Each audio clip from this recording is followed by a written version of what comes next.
Okay, wonderful. I think we're good. I think we can jump in today. That's amazing. I'm very happy to see everyone on the presentation. Thank you very much for giving up your Thursday night and coming to join us for this special presentation. So my name is Mikkel Thorpe. I assume that most of you guys know who I am. I'm joined today by Patrick Hebert and Andrea. They are from Eco Villages. I do a lot of work with these two. Today, what we're going to be talking about is Nicaragua, the real estate side. We're going to deal with a little bit of the residency and the lifestyle as well, but certainly focused on the real estate side and the investment side of getting into Nicaragua. So it should be a really excellent presentation. I'm looking forward to it. What we're going to do, just a couple of housekeeping things. We've got the Q&A box that we just used. I want you guys to put your questions in the Q&A box as they come up, okay? Every time you think of a question, fill it out, okay? At the end of the presentation, I will jump back on and I will field as many questions as we can possibly get to, okay? Pat and I have gone on marathons together for like 3 hours. Hopefully we can get done in a considerably less amount of time than that, but we will try to answer everybody's questions because it's important to me that you get a full view of the landscape, of the good, bad, and ugly of Nicaragua, what you need to understand, everything. This should be a really informative presentation, and we will be absolutely as frank with you and give you honest opinions from people who have spent a lot of time in the country. So I hope you guys are looking forward to it. On that note, I will hand over the floor to you guys, and I will put myself on mute and turn off my video, and I'll come back in a little bit, okay? Good luck. All right.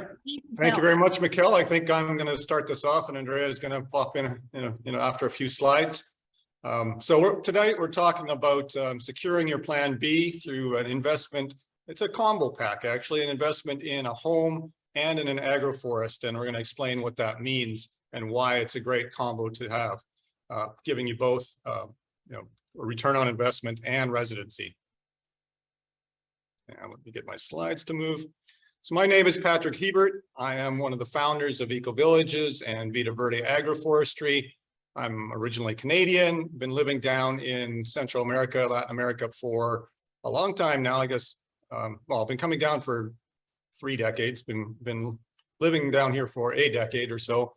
And we're going to talk about Nicaragua today, which was the first residency outside of Canada that I ever had. So it's near and dear to my heart. I think for both Andrea, my lovely wife, who's joining me on the presentation today, and it is one of our favorite countries in the world for various reasons, and we'll get into that.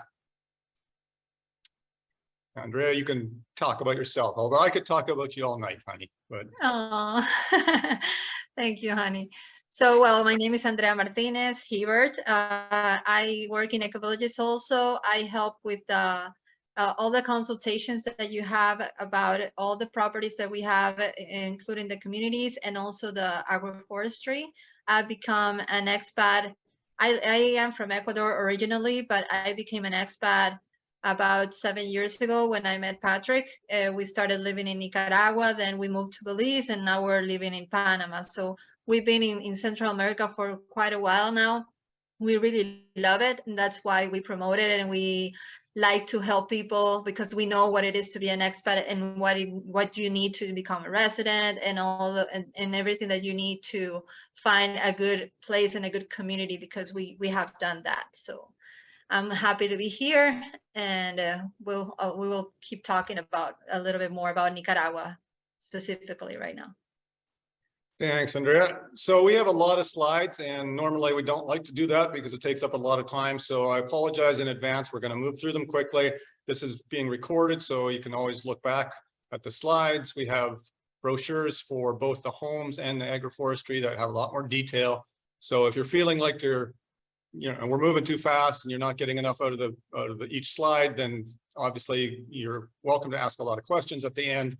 And we're going to have, be happy to send out the brochures for the community and for the agroforestry. So as Mikkel said, we're going to talk about the good, the bad, and the ugly of Nicaragua, how it ranks on an expat community scale. We do ranking of all the countries in the area, and on different weighted items, and talk about what we like and what we don't like about each country. And we're going to talk about residency, relocation, ownership as it relates to Nicaragua today.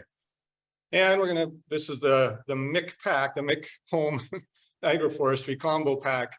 Learn about a beach home and agroforestry investment combination as a really excellent option for a plan B for you. So first of all, where is Nicaragua? Well, it's pretty much right in the center of Central America. Central America connects North America and South America, obviously. And Nicaragua is the largest country in the middle, and right north of the bordering Costa Rica to the north. Very, very similar, a little more pronounced dry seasons and things like that. Then Costa Rica's got more rain, but very similar, has the jungles and the lakes and volcanoes. So why Nicaragua? Well, I'll just be blunt. I'm libertarian. I chose Nicaragua as where to get my first residency. And honestly, I didn't choose it because of being a libertarian. I chose it because, I wanted to find a warmer climate than Canada. And I wasn't crazy about Canadian taxes. And as a Canadian, your taxation follows your residency. So when I got rid of my Canadian residency and got a Nicaraguan one, I was able to not have to pay income taxes anymore. So that was, the impetus many years ago. But then as COVID came out, Nicaragua had, the stats seem to show about roughly 30 times the amount of immigration into Nicaragua that it had just the year before. And the reason for that is because Nicaragua did no mandates, no shutdown of their economy, no vaccine requirements. And a lot of people around the world really like that. We saw a lot of Australians, a lot of Canadians, people from the Netherlands, Americans, all over the world, moving to Nicaragua and making that their new home. And so I was fortunate, right? I was already a Nicaraguan resident when this all came down. And so I just got lucky, I guess, and picked the right country up front. But it was nice not having to, wear a mask when you went places. Obviously, the businesses could tell you to wear a mask, but it wasn't government mandated. So if you didn't want to wear a mask, you just wouldn't go to that business. Right? And if you want to grocery shop somewhere where they didn't make you wear a mask, that was your choice. And those freedoms really, it's funny because people think of Nicaragua, you hear the mainstream media and you think, oh, this is a dictatorship and authoritarian and blah, blah, blah. That's the furthest thing from the truth. The reality is when the proof was in the pudding, that Nicaragua proved that it was a very free country. And I really respect it for that. It took a lot of heat from the US and the European Union and everywhere for not having those mandates and going against the grain, but they stood strong and they stuck with it. And, I'm kind of proud of them for that. So it does make for a really great plan B. And I always tell people, Andrea likes to have medical insurance for us, so that if anything happens wherever we are, and we have that, global insurance for the medical systems. I feel the same way about a plan B residency. It's my mental health insurance that, if something happens, I'm in Panama right now, Andrea's in Ecuador, visiting her family right now.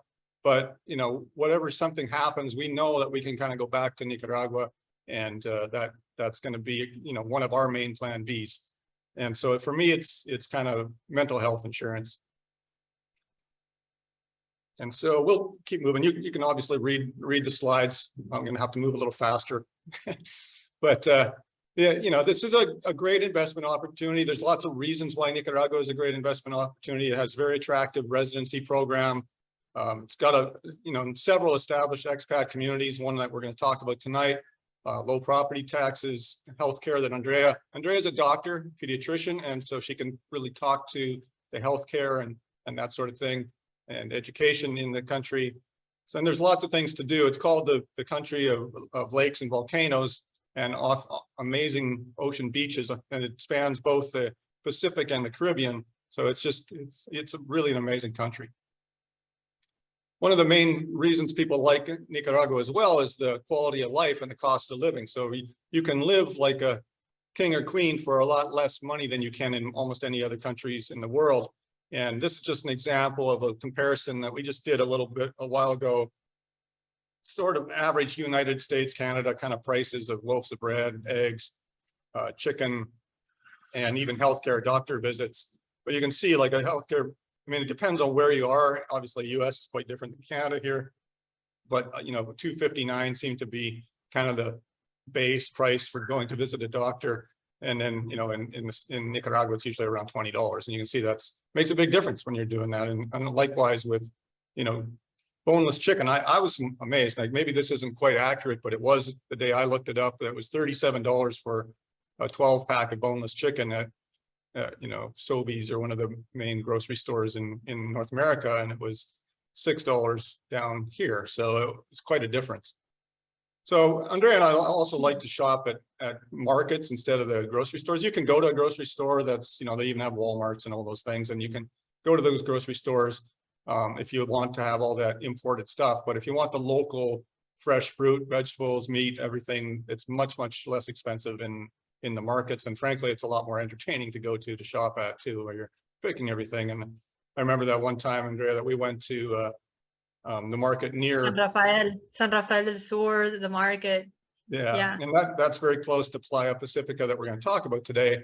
And, we filled up one of those burlap bags that kind of come to your hip almost, with vegetables and fruit and things. And it was, I can't remember, it was under $5. So, we could live a lot of weeks on that. So yeah, and you feel like everything is so organic, right? Like the food that when you have like a banana, when you go to the States, usually the bananas are huge and perfect, right? Here you can find like the banana is like a normal banana. You're having a normal banana, a normal egg. The taste is totally different. So you know that you're getting food that is completely organic there. So, the elephant in the room with Nicaragua is always safety. And in North America, at least in mainstream media, you're always hearing about these countries and they're so unsafe. That's absolutely incorrect. Right? And Nicaragua is one of the safest countries in Central America and all of the Americas. And here's some statistics. It's actually safer than Costa Rica. Nobody ever thinks twice about going to Costa Rica for a vacation, but oh no, I can't go to Nicaragua. Nicaragua is actually considerably safer than Costa Rica. And then if you compare it to, cities, in North America, like Cleveland or Milwaukee, I just kind of picked some kind of random cities, but they're far less safe than Nicaragua in general. And of course, I kind of like that graph on the right, which is, crime and theft is a major problem for doing business. So this is a ranking of what people said doing business in these different countries. And Nicaragua barely registered at all, because nobody thought that crime was, the reason that they couldn't do business. So you can see even the States and Canada are higher. People are more concerned about crime, for their, if they have a car parts place or something, that the parts would get stolen. That's more of an issue by far in the US and even in Canada than it is in Nicaragua. So the statistics and the general feeling when you're there, you won't feel unsafe because people are super friendly. I've had so many flat tires and things and, car problems or whatever kind of issues. And the people come, running out of their homes, help me change a tire. And, it's just a super friendly country and they're very welcoming. So on the housing compared costs, I did a quick example here. One on the right in red there in San Diego was almost $800,000 for only 432 square feet of a condo, 25 years old, huge HOA fees. Relative to one of the homes that we're going to talk about tonight is bigger than that. It's a standalone tiny home, 2-bedroom, brand new construction, 169,000 with a tenth of the cost in HOA fees. So you can start seeing right off the bat how much more affordable. And this one, this one in the green there in Nicaragua is right on the beach. So it's, your Pacific beach home for that kind of cost. The climate, I think everybody can understand. We're in Central America, so the Pacific coast is warm. They have the sea breezes. There's a really dry, there's only 2 seasons. There's a dry season and a green season, we call it. The dry season is, we're in the middle of it. We're kind of in their middle of their summer right now. And so it's kind of from Christmas to May, middle of May. In fact, the locals will tell you on May 15th at noon is when the rain starts. But even the rain, like I lived a long time, my family in the Vancouver area in Canada on the coast, and the rain there, you can go 3 weeks without seeing the sun. Well, tropical climates aren't like that. This isn't Seattle. This is, it'll rain for half an hour and then it clears up again and everything's fresh. And often the rains come at night when you're sleeping. So, I actually like the rain season more because it's so lush and green and everything's growing like crazy.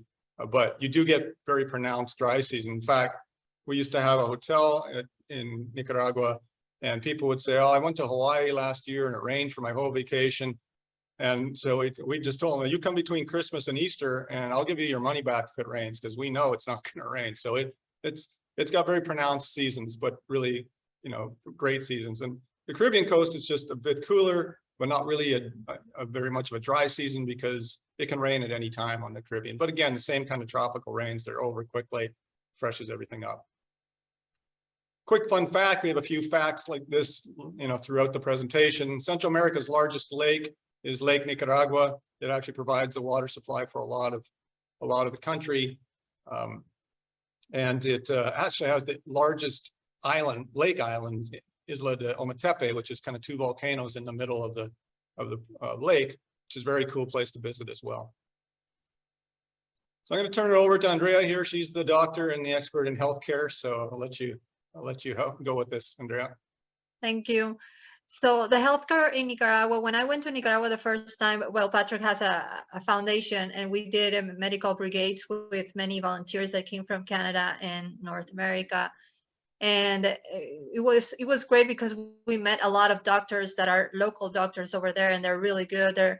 They study, many of them study in Nicaragua. Others, if they're able to, they go and get their degrees in other countries, and then they come back, or like they study the first years to become a general physician in the country. And then when they want to do, their fellowships, they go to other places. And usually those doctors, many of them, especially in Managua, which is the capital, are going to speak English. So you can have a doctor that is not only well spoken in Spanish, but can also understand you and try to help if you're an expat, because people usually are asking about that, like, oh, this is a Spanish speaking country.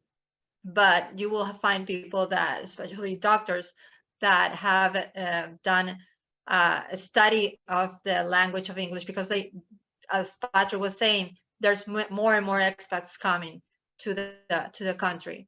The general doctor visit, it can be $20, $30, $40. It's like very, very low if you want to compare it to the United States, or well, specifically the United States, if you don't have an insurance there. That's why with Patrick, when we met, I told him I would like to have an insurance, but he said, "But why? If you only go to the doctor and you're going to only pay not too much, right?" Like, he had an experience with his kidney stones, and he had a doctor coming to the house. They even go to your house and take care of you, and he was with him even taking the ultrasound. So the way the healthcare is, the doctors are treat you very personalized. Like, you are really, it's not like general population type of treatment, but it's more like, this is your doctor, and you can choose the one that you like. And also you will find different specializations. We used to go to the Vivian Pelas Hospital, which is one of the hospitals there in Managua. And we got our own gastroenterologist, our own cardiologist. You can get your own doctor and even talk to them via WhatsApp and have, a direct contact with them. The pharmacies as well, you can go to many pharmacies in town. There are many towns in Nicaragua and also in the city. When you go to the towns, it's pretty easy to find anything you want, and even without any prescriptions. And that's something that Patrick and I, sometimes we take advantage of that, because not in every country you can buy, for example, like an antibiotic without a prescription, but in Nicaragua you can do it. And if you go to a town or smaller town and you want to buy for example, your blood pressure pills or some antibiotics or things that you normally use, they can give you like a lot of them with a very low price, and they were not going to ask you for any prescription. So that is great that you have that freedom there, that you can do that. And usually you can find the commercial names, and also you can find generics. And as I was saying, the cost of the medication is incredibly low. Even if you compare it not only to the United States or Canada, but also to other countries in South America or Central America. So I think that that's one of the best things about Nicaragua. Just as an example of that. So the only thing you need a prescription for in Nicaragua is narcotics. Everything else is just over the counter. But I have high blood pressure, and the pill that I was buying in Canada was $90 for a month's worth of the pills. It's made in Canada. So when I went to Nicaragua, it was $90 for a month's worth. And when I went to Nicaragua, it was $6 for a month's worth. And I was like, how can that be? Especially since it's the exact same pill. It's still made in Canada. It's shipped down to Nicaragua, sold at a pharmacy in Nicaragua. And so you can see what, the government taxes and everything do to the cost of medication. It doesn't really cost that much. So I was saving, it was less than 1/10 of the cost. And that applies to many, many things. Yeah. Also, the hospitals and clinics, you can find public and private hospitals there. I would always recommend the private because it's more personalized. The public, it can get more saturated. So one of the things that I always say when you go to a Latin American country is that if you have the means to go to a private, is much better, so you don't saturate the public hospitals as well. And there's many private hospitals in Nicaragua, like the Vivian Pelas. They have the military, the Bautista. In Managua, in Granada, in León, they have really big, really nice hospitals there, and GCI accredited, like the Vivian Pelas that I was mentioning. We've been there many times, and it is one of the best hospitals in the country. The same with the dentist. If you want to do anything to any problems that you have in your mouth, they have one of the best dentists there. They're very professional. They also have the best prices if you want to compare it to other places. We've done our dental work there. Patrick's family as well, like his sister, friends of ours come from other countries just to do their dental work because it is so inexpensive, and they are so good at doing it. Like, they are very precise, and many times, I don't know if you had that experience, Patrick. I think one of your kids, that the work they did in their country wasn't as good as the one that they did in Nicaragua. So yeah, I have many dental stories. My daughter was going to get braces in Canada, and they're looking at it, didn't even notice it, but when she came to Nicaragua for the same questions, they found that her baby teeth is what she was still had up front, so they had to pull those and let the adult teeth come down. They didn't even notice that in Canada. They were going to put braces on baby teeth when she was like 20 some years old. And my sister came down, and they had quoted, and also in Canada, over $30,000 for some root canals and crowns, and basically redoing part of her mouth.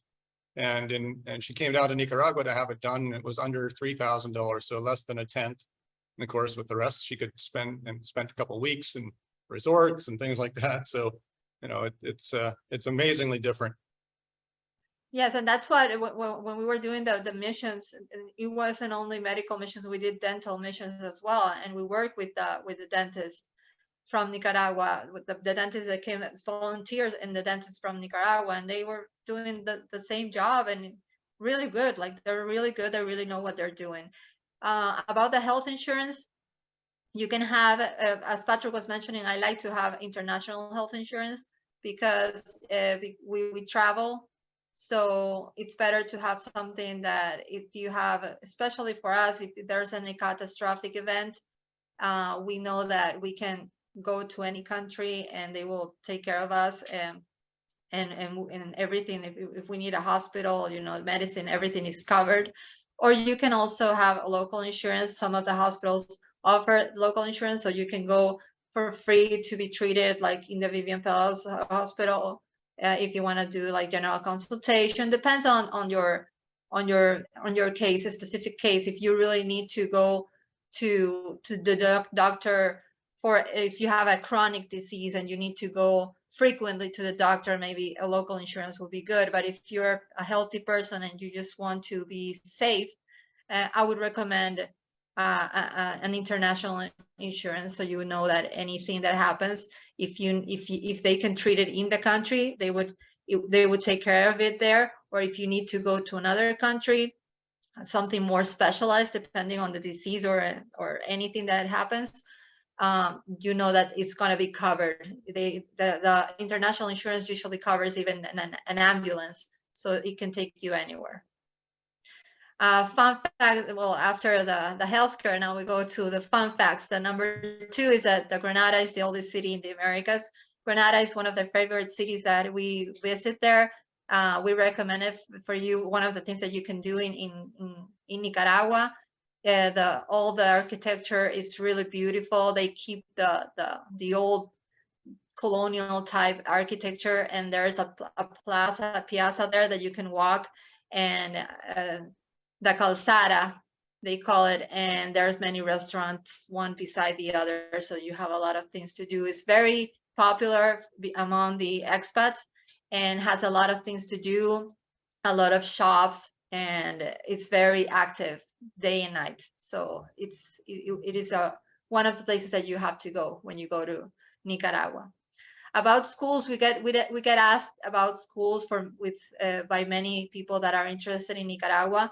They have really good private schools. The public schools are not the best. Is very underfunded by the government, but they're mostly taught in Spanish. But they're really open. Like when expats go, we've had people in our communities that go to the schools and say, hey, do you want me to teach English? And they're like super open. Yes, come teach English. And in the brigades that we've done educational brigades. So if you're interested in helping in the public schools, they're very open for that. And private schools, they are really good. You can have the private school that are more local, really high quality bilingual education. If you want a school that teaches more religion or not, you can decide. There are also schools that you can go that teach you German. There's like the German school. There's an Italian school if you want your kid to learn Italian. There's American school, like really good school especially in the city in Managua, but there's many schools. So like if you have kids, I would recommend going to the international schools or the private schools that you want, or the private schools where there are more locals if you want your kids to learn more Spanish and also know more of the local people, right? There's also some people, expats, that do homeschooling, like a hybrid. They do local schools to help them learn the Spanish language and meet locals, and at the same time, part of their school is at homeschooling. So that's something that you can also do if you want to give them an education like more like particularly like the one that you have in your country, but at the same time be more in contact with the people in Nicaragua. And I want to give a special mention to the Expat International School. This is a Mikel school. This is an online school that is for kids that are from 8 till 19 years old. This is for people that you can they see the skills that your kid has, and they can discover that skill, and they help. It's more personalized to help them, prepare them to be entrepreneurs in the future. And depending on what they like, they help them grow their creativity and use their skills in the best way possible. So I don't know if Miko would like to add something about this, but this is a very interesting Expat International School. You can check it out, and it's a really great option if you want your kid to go to do an online schooling as well. I really like that, the term there, the unique genius. I think one of the things I've always thought all my life is you do much better at things that you like to do, right? So if you can find what somebody likes to do, they're going to do well at it. I think that's one of the things that Expat International School really focuses on. Yeah, and that is personalized. So every kid is different, every kid has their own skill. About the food, well, in Nicaragua, the food is, I really love it. It's really varied. They use a lot of pork and chicken, and beans and rice. So if you want to eat like local food, there's a lot of things to pick from. They do like the nacatamales, that's very typical. That's the ones that you see on the bottom. They're really good. They do it with different kinds of flavors, very Latin type of food. There's a lot of seafood there because it's close to the ocean. So the lobsters, the fish has the best taste. There's also, if you wanna, like, you miss the food that you have in your country, like going to have sushi or Thai food or things like that, that's also something that you can find. So not only you will find Nicaraguan food, but you will also find really high-end restaurants with fusion type of food, Italian. So there's a lot to pick from, and you can decide if what would you like to go and explore. The expat compatibility scale.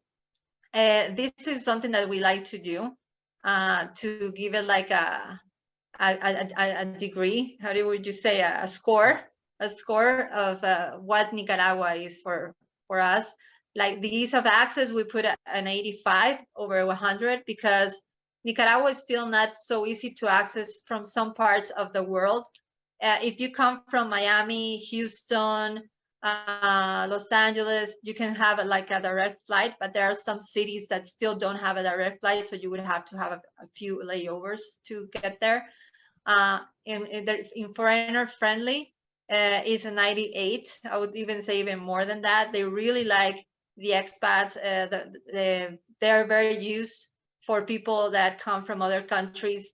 You see, especially when you go to restaurants, they really love it because they say, "Oh, the expats, they give great tips, and they also bring jobs here." So they see the people from other countries that come to the country as friendly people, and they are really. If you go to a place and they don't know the language, if you ask them for directions or anything, you would see that even if they don't know or they don't understand you, they would get out of their way to help you and try to help you find whatever you need. So they are very, very friendly people, really nice. In governance and taxes, 92. Yeah, like the taxes are really low in property and in capital and in everything that is about. Mostly, if you have a property, the taxes are like 0.9%. So it is very, very difficult it's very easy that you can compare it to another country that it will be a lot more.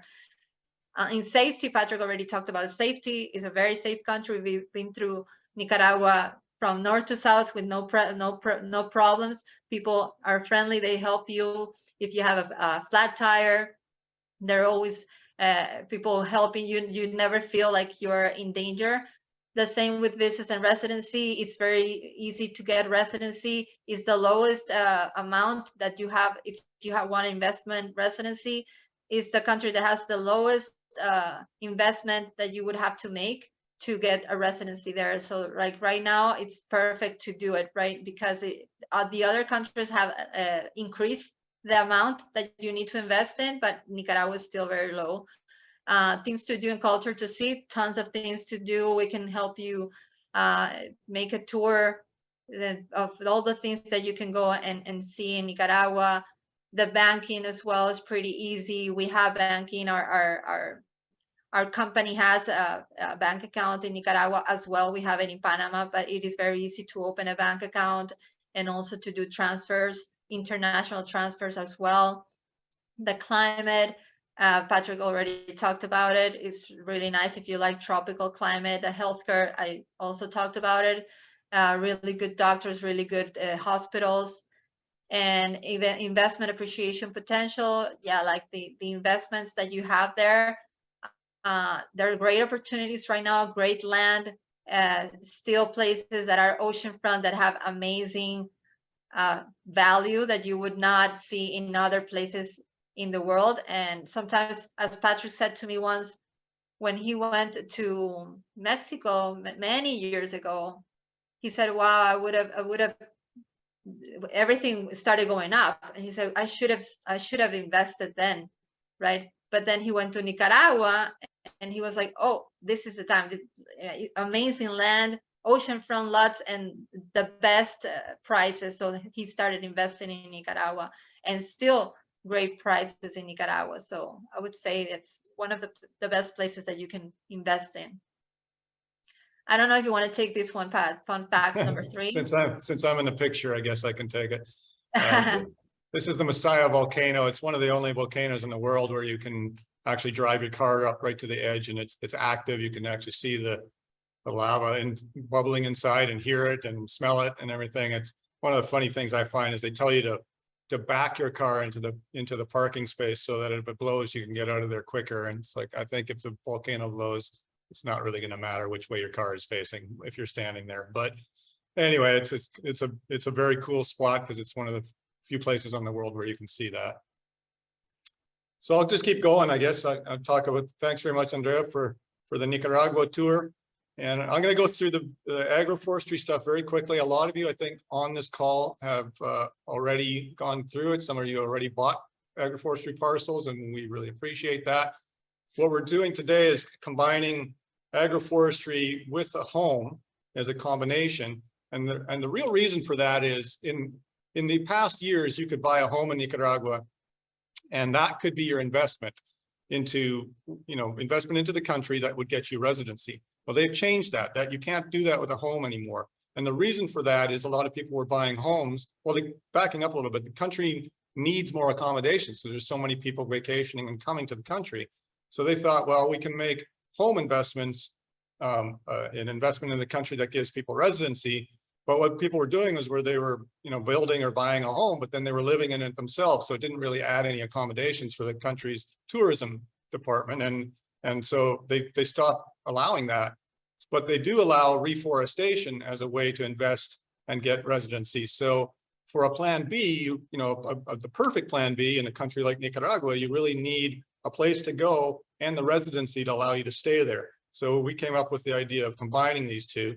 And for people that have already bought the agroforestry parcel, we'll honor this combination we're going to talk about tonight if they're interested in buying a home. So I'm going to go through the agroforestry stuff quickly. It's in the brochures that we can send you. It's a very cool thing, and I don't mean to, lessen it because I'm going to go through quickly. It's just in the sake of time. We're already at 40 minutes in here. So basically, again, you can read this. It's a great residency option. What is agroforestry? We basically took a clue from nature. I mean, you don't find huge fields of one product like wheat or barley or something like that in nature. That's a man-made thing, right? In nature, you have taller, you have forests, right? You have taller trees, medium-sized trees, ground cover, different sorts of things. So they all recycle their nutrients in a different way. The tall trees tend to have deep roots. They bring nutrients from way down in the ground up to the surface and leaves, and then the leaves fall, and that recycling, and they rot, and that whole thing happens again. The mid-level trees, mid-sized trees tend to have mid-level deep roots, and the grasses and things like stevia that we're going to talk about in a minute are more ground cover type thing. They're very shallow. And this farm used to be a peanut farm when I got it 20 some years ago, and we changed it to an agroforest because it's much better for the land. Plus, it's an agroforest of teak and avocado right now. Teak is a very valuable high density hardwood and used especially in the marine or furniture industries. Very expensive wood, but it takes about 20 to 25 years to mature and be really the highest of value. You get some cuttings in between where you'll make some income on it, but by adding the avocado to the farm, that in 3 to 4 years those trees are mature, they're producing avocado. Avocado is becoming more and more popular as a health food. The value is going up a lot, and so you get a much more even cash flow on your ROI from the avocado early on, with the kind of the big bang of revenue and near the back end of the cycle with the sale of teak. So our agroforestry plantation is at the very, very northeastern tip of Nicaragua, beside what's called the Coseguina volcano. It's very rich volcanic soil. It has the right climate for, especially for teak. We talked a little earlier about the climate having a wet season and a dry season. Teak really needs that to be high quality wood. You need the green season, the wet season, so that it will grow strong and tall and quickly. But you need the dry season for it to kind of go dormant for a little while and the wood to become much harder. If it's too wet, the wood's not a very good quality, you know, if it's always wet throughout the year. And if it's too dry, the trees just are stunted and won't grow. So you need that beautiful mix of the two seasons, and this part of Nicaragua really has that. And that's why we've chosen to do that here. So I mentioned this already, we'll go through this. You used to be able to get residency through buying a home. You can't do that anymore in Nicaragua. The good news is the bar is the lowest in Central America in terms, like Andrea mentioned, in terms of the residency. Technically, it's $30,000. The immigration will tell you, you really want to spend a little bit more than $30,000 because, it looks a little suspicious, frankly, if you're right on that, just over that bar of investment. Your application might be kind of put on the bottom to somebody that invests a bit more.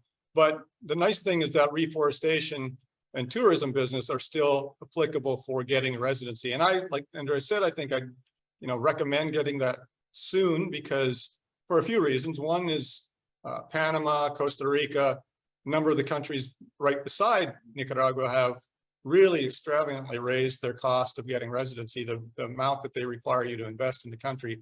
Nicaragua is still very low. I don't suspect that will last very long. And honestly, we only have 8 parcels left at the farm for sale. So this is a really good way to get reforestation. We had 54 parcels and we kept some of the land for ourselves because we also want to benefit from the farm. And so I guess we've sold 46-ish, and that leaves us with only 8 left. So they've been very popular. I suspect with the number of people on this call that we could, sell the last of what we have left. So your anticipated ROI, I mean, we can't guarantee the numbers. Obviously, it depends on the trees, but you're looking at somewhere around $215,000 for what is normally a $44,000 investment. And we're going to talk a little bit about how that applies into the combination deal. This information is all in the brochures in a lot of detail, and you can, go through it there. I won't go through every line here. This really explains how the teak applies to your revenue and how the avocado applies to your revenue. And once that trees get a little taller, our intention is to plant stevia, which is a sugar replacement with 0 calories, which is becoming more and more popular, also in kind of the health food industry. And that needs a little bit more shade. So we need to allow the trees to get, the teak and avocado trees to get taller so that it can kind of grow underneath the canopy. We have a forest maintenance program that we've managed to get down to only $27 a month. You're not obliged to take it, but for that price, have somebody take care of your teak and avocado is a great deal. And the reason we can do that is because we'd already put in all the irrigation. We already have the caretakers at the farm working there. So if your parcel is just one of the group of parcels, then it's not too much work for us to continue to take care of it, which is why we can do it for only $27 a month. And that's, the trees need constant trimming. If you want the teak to grow strong and be valuable, you need to trim the lower branches off. Obviously irrigation this time of year is extremely dry. We don't irrigate them too much because then you play with that hardwood effect, but you have to keep the trees alive. So, and the avocado like to be, have watered. So they're definitely getting watered this time of year when it's really dry. We can talk a little bit of the risks. The main one is that, the trees are sensitive when they're younger, which is now that most of the trees, we've been planting the farm and growing it over time from about 2 years ago to about 6 months ago. So the trees exist, they're already there, they're growing. Some of the teak trees are already 20 feet tall.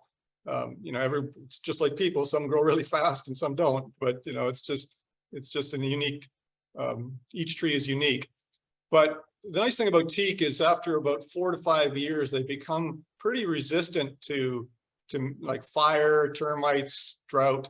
But in that first few years, you got to kind of really take good care of them. But we have an insurance program that we offer as well. So if any kind of catastrophic event, this area doesn't get much for, anything in the way of hurricanes, but, a fire or anything like that does happen in the early years, that we replace all your trees with new trees if you go for the insurance. And that is $38 a month. Again, really good deal for a peace of mind. So normally the standalone price that we've been selling for a half-acre parcel of this, which is $44,000, expected to generate over $200,000 in revenue over the next 20 to 25 years. So it's a good, solid investment. A lot of people use it for, what they call generational wealth for their kids or their grandkids. If you have a child born right now or grandchild born right now, the time when this farm is going to return the most is roughly 20 years from now, which kind of correlates nicely with when they might be going to college. And so this is a nice gift in some cases too. But we're going to talk about combo pricing here between the home and the parcels. So I'm going to turn it back over to Andrea, who's much more interesting to listen to than me. And she's going to talk a little bit about the Playa Pacifica beach community. Thank you, Patrick. So Playa Pacifica is the beach community that we want to present to you. This community is located about an hour from Managua, the capital. It is, as you can see here in the graphic, it's oceanfront. Playa Pacifica is just a smaller community inside a bigger community called Grand Pacifica.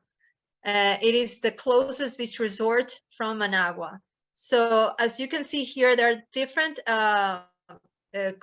smaller communities inside this big community called Grand Pacifica. You can see Milagro Verde, Mila, San Diego Viejo, and everything. So Playa Pacifica is the latest one that we designed.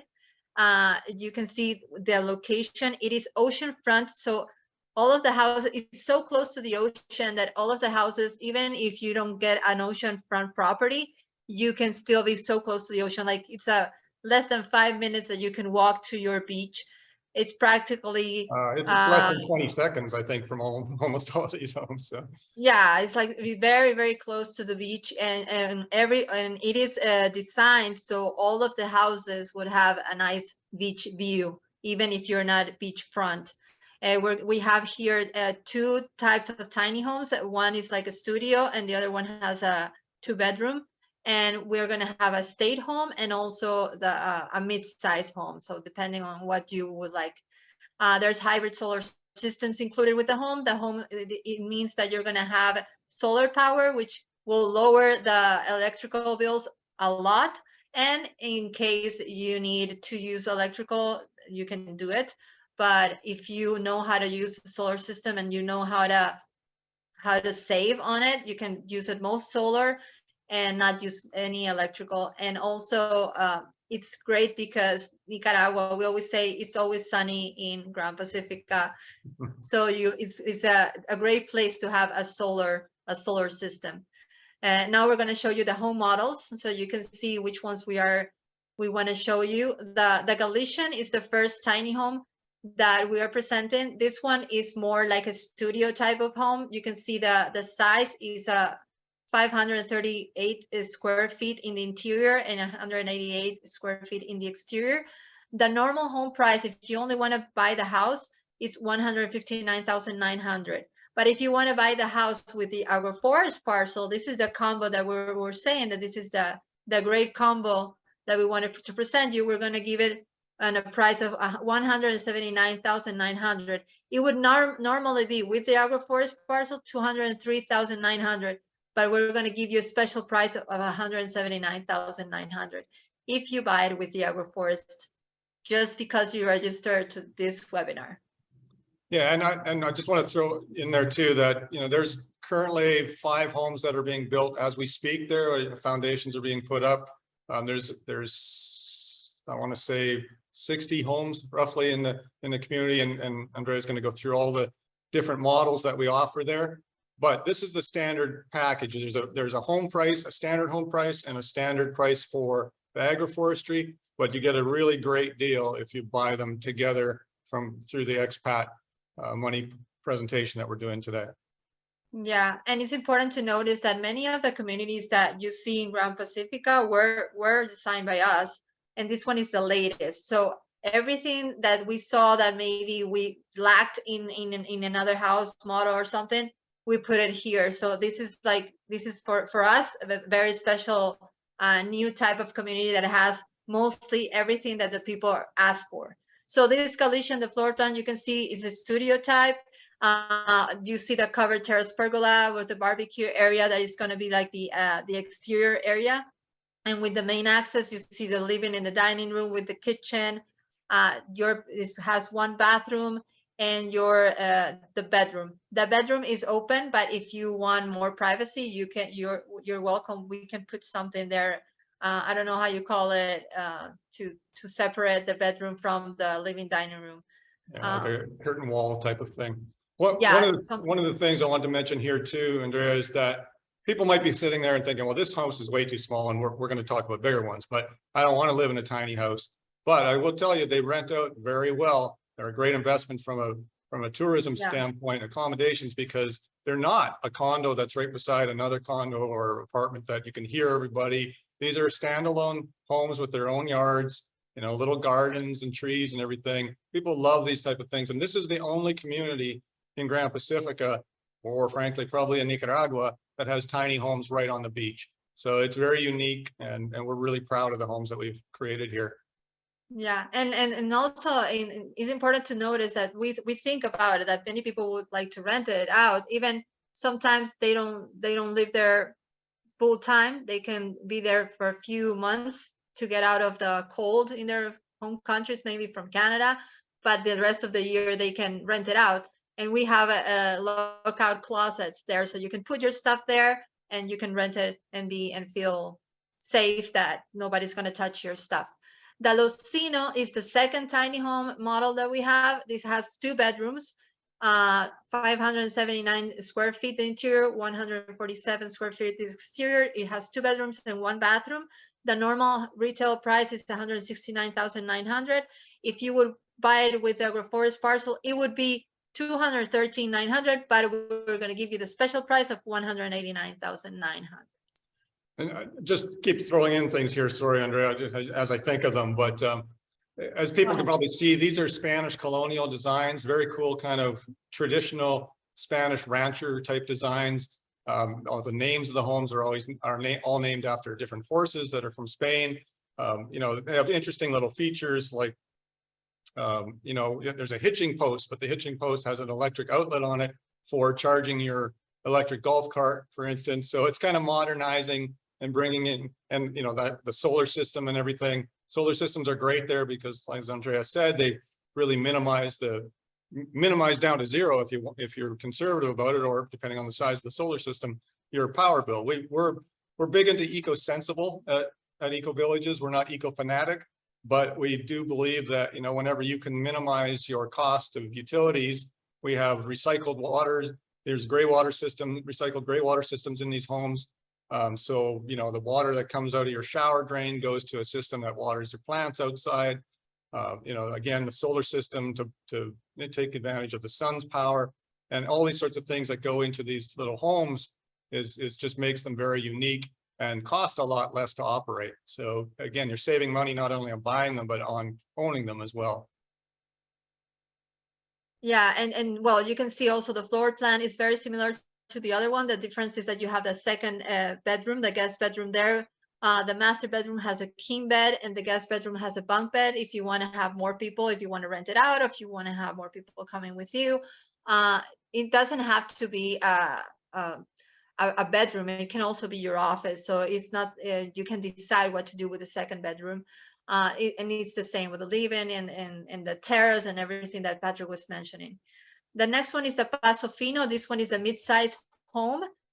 It is 1,215 square feet with 277 square feet exterior, 2 bedroom, 2 bathroom. The home price, retail price is 399,900, and the combo with agroforest parcel would have been 353,900, and we're gonna leave it for 329,900.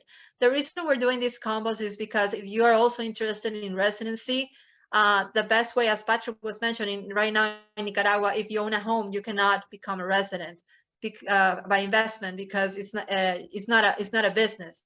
but the agroforestry parcel is a business. So you can have a home and at the same time have a business, and you can apply for residency. So this is a great deal that you can have both. In the floor plan, you can see the bedrooms.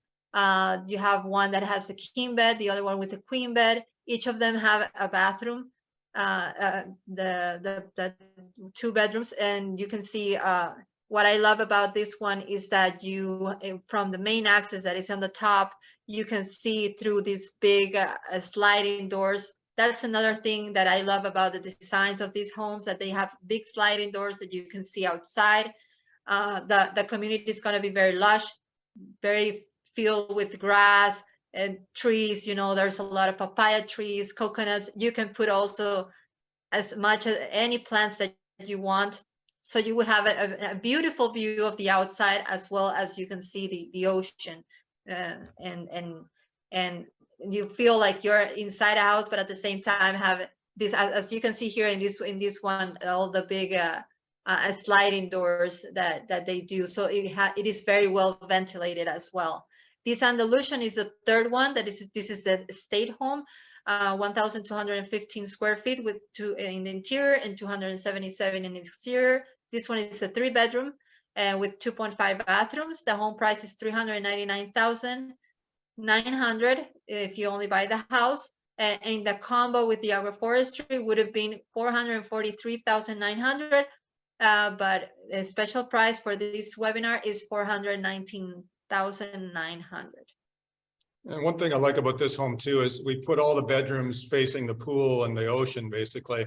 So these are all on oceanfront lots. Really spectacular place. It won't get any closer to the ocean with any of the homes in the all Grand Pacifica resort. And this is what the Playa Pacifica is also kind of in the heart of the community. It's you know, very lucky that we were able to get this project, this property for the community, because there's the Sea Salt restaurant within just like a short 3-minute walk away. You know, really nice swimming area right in front of this community, and then there's 4 miles of, you know, uncrowded beach that is as part of the Grand Pacifica community. So you know, you can do, you know, long walks on the beach all the time, and it's, you know, and it's got an interesting beach too, because you've got a core or a lava reef area where, you know, there's little reef pools where colorful fish get caught in at low tide, and you can go watch them. And then there's other areas that are, you know, most of the beach is just pure sand all the way, and go boogie boarding and awesome surfing and all that sort of stuff too. So it's, you know, great location. Yeah, and that's what I was going to mention as well, that because Playa Pacifica is inside already a bigger community, this community is already being developed. There's like 200, almost 300 homes already built there, with a lot of people, many expats that live there. So you're going to find friends everywhere, and has already amenities there. If you like golf, you have a golf course, horseback riding. You have a really nice restaurant that is very close to Playa Pacifica, as Patrick was mentioning. The surfers always love to go there because it has one of the best surf breaks in the Americas. You have a gym already, yoga palapas. You can play frisbee golf. There's a tennis court there. The infinity pool that is just in front of the restaurant. That's something that Patrick and I love to do. Go to the restaurant, watch the sunset, as you can see in that beautiful picture. And that's the pool, the infinity pool, that is just in front of the restaurant. We always like to have contests of who takes the best sunset picture, because the sunsets in Grand Pacifica are spectacular, and each one is better than the other. So you have things to do there and we meet our neighbors. All our neighbors have become our friends and almost our second family. And that's why for me, that I mentioned that I became an expat from Ecuador, it became such a great thing to be able to meet people there and feel like I was not alone, because it was like a second family there. So it's great to know that you're going to be inside a community that already has a community there. Well, you know, you remind me quite often, Andrea, that my Spanish still sucks, even though I've been in Central America for a long time. So it's good to know for other people too, that if you don't speak Spanish, that's not a big deal. It's not a big deal anywhere in Nicaragua. I get by with in villages where I'm the only person that doesn't speak Spanish, and very well, at least, and, you know, move my hands a lot and explain things. But in Playa Pacifica and Grand Pacifica, 95% of the people living there are expats from mostly from North America, but Europe as well, and Australia. So you got a nice mix of people and local Nicaraguans that have homes there as well. I'm not going to go again into the RLI sheet very much in detail. It's in the brochure, but again, you'll see that I really think that these are going to be, you know, really, you know, there's a lot of rentals already at Grand Pacifica that people do really well with their rental homes, but there is no option like this to having you know, a rental home right on the beach, especially. Well, I mean, the bigger homes are always very popular too, because people with family like to rent the 3-bedroom homes and has a pool of its own and everything. You can add a pool to any one of these homes too, at a, you know, as a separate item. But, you know, I'm really, you know, looking forward to seeing the rentals on the tiny homes as well, because I really think, I mean, we have a condominium there. We're going to buy one of these homes at Playa Pacifica when it's ready. You know, we're going to sell our other home at Grand Pacifica, because this is just the place where you want to be. So not only from the rental perspective, for just from, you know, sitting on your deck in the evening and listening to the waves slapping up on the beach and having a barbecue and having friends over and having a glass of wine and watching those amazing sunsets that are different every night. Like Andrea says, there, you know, we have friends there that we're always taking pictures and trying to one up each other on the sunset pictures. Yeah. So we got through it, Andrea. We made it through. I know there's a lot of Awesome. slides, and I hope everybody got something out of this. I think it's a great opportunity. Both pieces of the combo are a good investment in terms of agroforestry return and home rental return, and even capital gain return. You know, with the number of people coming to Nicaragua, and, you know, we're in this business, so I'm constantly on the phone. Andrea's constantly on the phone, and the rest of our team, you know, talking to people about the different countries down here, and Nicaragua is getting a lot of attention. And like I said, you know, a big reason for that is how they handled the whole COVID situation, and you could have a normal life in Nicaragua.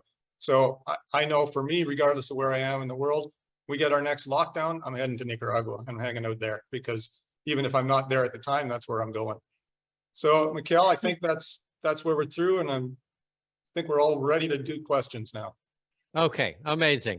So anybody who is interested, there is an email at the bottom right-hand corner of the screen, expat@ecovillages.life. This goes to all three of us, so we all can monitor what's going on to make sure that everybody is taken care of.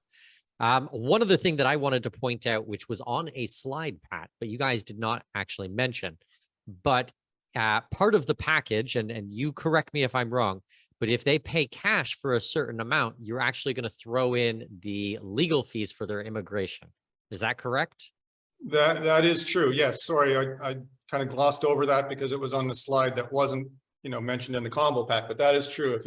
If you pay for the full thing up front, we will cover the legal fees for your residency, and that's about another $3,000, $4,000 saving right there. So this is an amazing opportunity for anybody who is looking for a complete plan B. This is an investment in something that's actually going to produce cash flow, a home and your residency all bundled together at a discounted price, all taken care of. You know, I have a lot of people who maybe, you know, don't know how to piecemeal this together by themselves, or, you know, are looking all over the place. This is a done for you turnkey type of a solution, investment, a home you can live in, and all your immigration and legal procedures for getting into the country to live there is all as one package. That's pretty spectacular. So I hope you guys are excited about that, because I had to kind of twist Pat's arm on a couple of these things, but I want to make sure that they presented something that's definitely worth your time and that is going to really help people. So I think that it's amazing, and I hope you guys are excited. Yeah, and I don't think there's too many places in the world where you can get that kind of combination of residency accommodations, return on investment for under $200,000. So, you know, it's a pretty sweet deal. And there's two options, right, on both the tiny homes, and then of course the bigger homes are great deals as well, and great if you're going to spend more time down there yourself. Yeah. Exactly. Okay, let's do the Q&A, okay? All right, I'm gonna go in reverse order because some of the earlier questions were about the healthcare stuff, but then a ton of questions came in about the investment and the property. So I'm gonna do with the property ones first because I think a lot of the healthcare stuff was already taken care of. But if we have time, we'll go back to those ones at the end of this when we do all the investment one.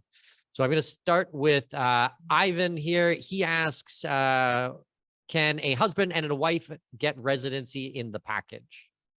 Yes, the package that we put together, we're paying for two people. Spouses is the easiest combination to, legally married people are the easiest combination to put into one package. Andrea, I don't know if you have more to add to that. You and Mikkel deal with residency a lot more than I do, but.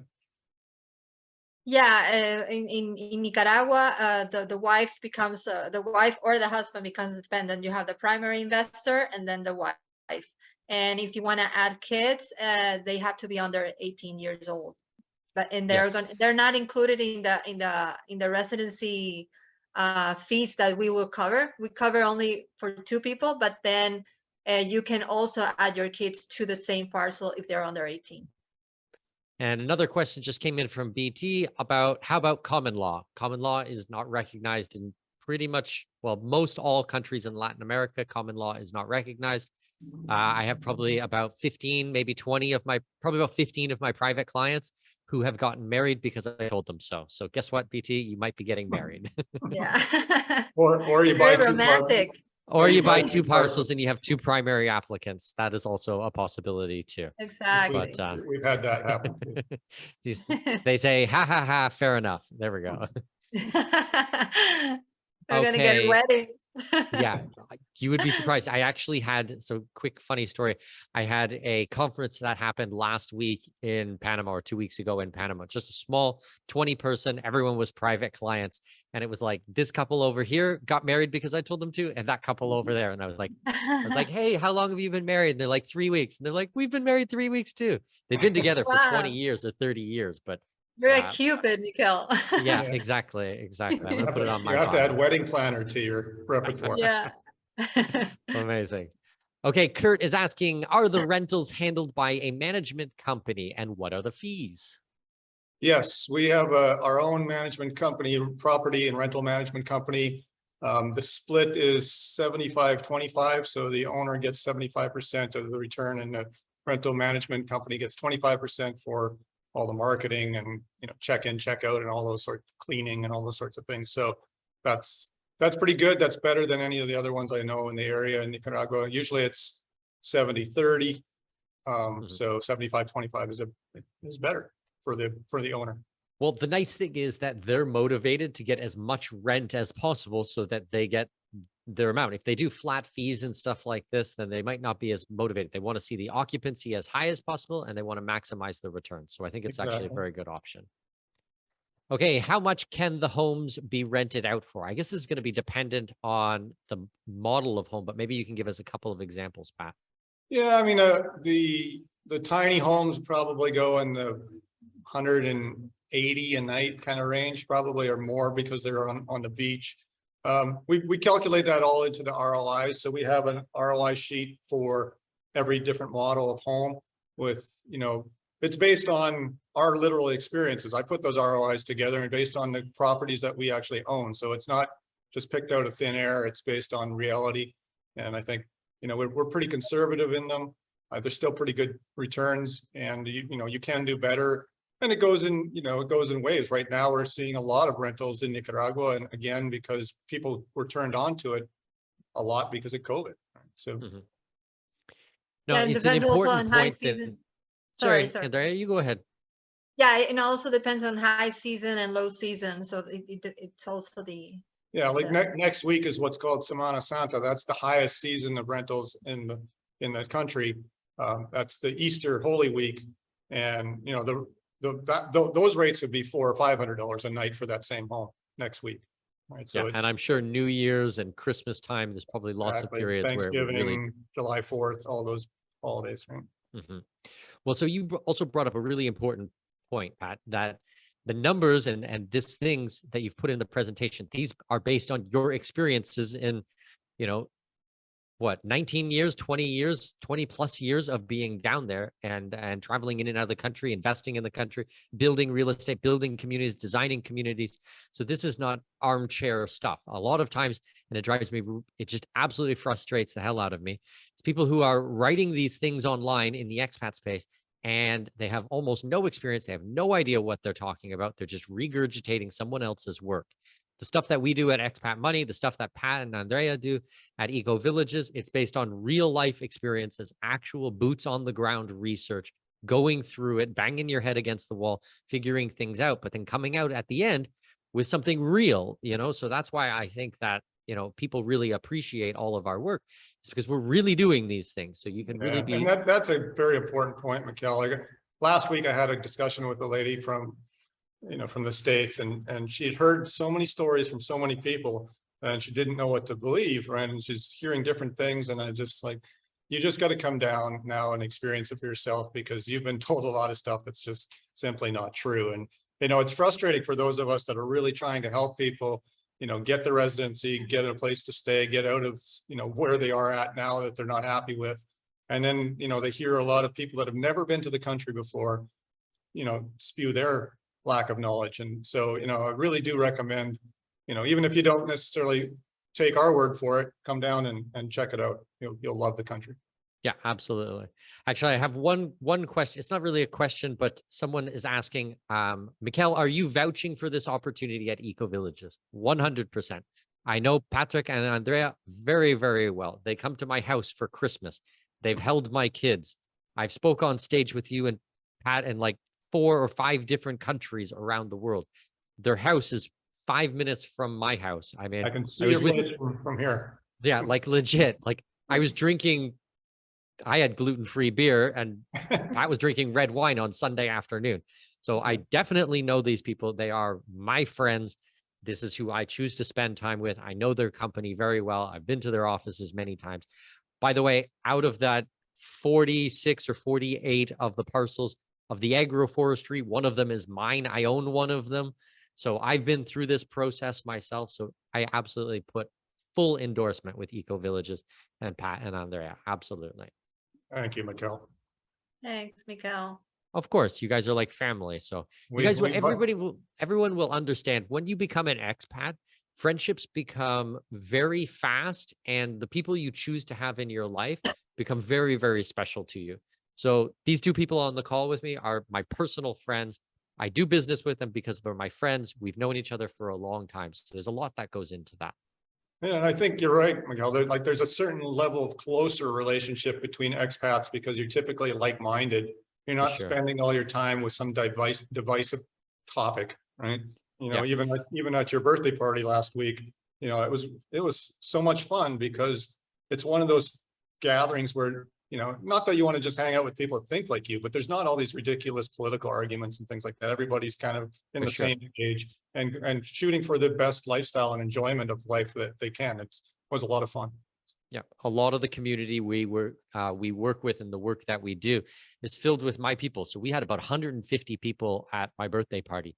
And the number one thing that I got from everyone was like how amazing it was to spend time with people who understood what was going on in the world, who were of like mind, who were philosophically aligned, who were good and honest and ethical people. I mean, that was the comments that I was getting from people. So this is exactly what will be going into these communities, because a lot of the people who buy into these communities are people who follow my work. So, I mean, I won't go through everybody's name here, but I know a lot of the people on today's call are private clients of mine. So I can absolutely vouch for everybody. Cool. Let's get back into the questions. I'm kind of reading them here. Jeanette wants to know, is it acceptable to manage your own rental? How does the rentals work? Do you have to be a rental pool? Can you do it yourself? Can you do a combination? What does that look like? You can do any of the above. I mean, a lot of people like having a rental and property management company there to kind of take care of, you know, making sure if a dish gets broken or whatever, it's replaced and all that sort of stuff, having the home cleaned.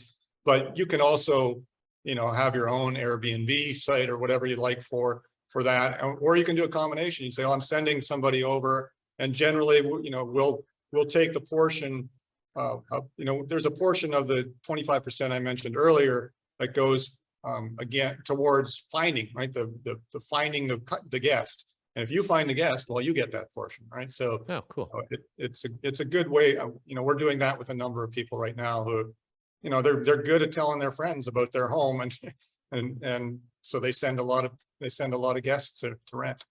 That's fantastic. Oh, another question. Is the furniture included? I believe it is not, but maybe you could talk about what the furniture package might be like. Yeah, we have to go through it so fast. I didn't really talk too much about it. Each home, obviously, different sizes, has different numbers for the furniture. And then there's in the ROI sheet, it's kind of estimated that every 7 years, I believe, that they're replacing the furniture. I think, Andrea, correct me if I'm wrong, but it starts at about $12,000 for the furniture. And of course, you don't have to get the furniture package. You can go furnish it yourself. That's optional. Nicaragua's got some amazing handmade, like I bought a amazing king bed with 4 posts hand carved for, I don't remember what it was, like $700. In the States, that would be $10,000. But you can do that, but the property management group kind of says, if you're going to rent it out, then we got to look at what you bought and make sure that it's up to a certain standard, right? Because we have to keep a certain standard for the rentals. And so the easiest way to do that is just go ahead and buy the furniture package. And there's not really markup on the furniture package. It's just the cost of buying and transporting and getting it all set up in your home. So, and that's part of the investment. If you want to put it in the rental pool, then that's what we're talking about. But if you want to live there full time, then yeah, you exactly. can furnish it however you want. It's up to you. And you can do a mix. Like some people buy the furniture package and then put in their own artwork or something like that to make it more unique for them. Amazing. Okay, we have a couple of people who are asking about, like, how is the property titled or owned or held? Can you talk about in Nicaragua in general, or actually not even in general, in this community, how does the ownership structure work for the legal side? Well, at the top level at Nicaragua was one of the main reasons I chose Nicaragua to go to first in terms of my residency, is that you're treated as a foreigner, you're treated with exactly the same land rights as a local. That's not always the same. That's not always the case in a lot of countries, right? So I was able to buy land. It's all freehold. It's exactly the same as if I was buying it in Canada, right? So that was a big important part for me. And both the agroforestry parcel, which is a half-acre parcels, you get freehold title to that. It's yours. You could do whatever you want. You could build a house on it if you wanted to. Now, I will tell you that if you do build a house on it, it might remove your reforestation certification. So it's something to keep in mind. But you can do whatever you want with it. You could cut all the trees down and have chickens on it. It doesn't really matter. But that goes for this, the homes in the Playa Pacifica community are also each lot is subdivided. It's your own lot. There is an HOA, so you couldn't necessarily have chickens or pigs on your yard, but like any resort, you have to have some rules to make sure that the land value stays up. But it's your land, 100% your land, titled under your name or your business name or whatever you'd like it to be. Amazing. Okay, what are the monthly maintenance fees like on the house?